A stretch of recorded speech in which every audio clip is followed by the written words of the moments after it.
बिस्मिल्लाहिर्रहमानिर्रहीम। अस्सलामुअलैकुम वरहमतुल्लाहि वबरकातुहू। माँ। आज हम जानेंगे माँ के बारे में। माँ। माँओं के होने से बड़े हौसले होते हैं।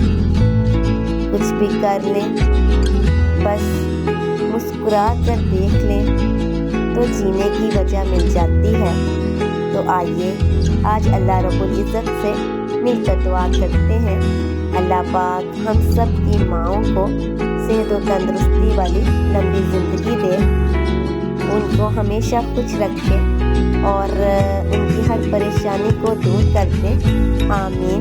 अल्लाह पाक आपकी और मेरी माँ दोनों को सेहत और तंदुरुस्ती वाली लंबी ज़िंदगी दे। आमीन। अल्लाहुम्मा आमीन या रब्बुल आलमीन।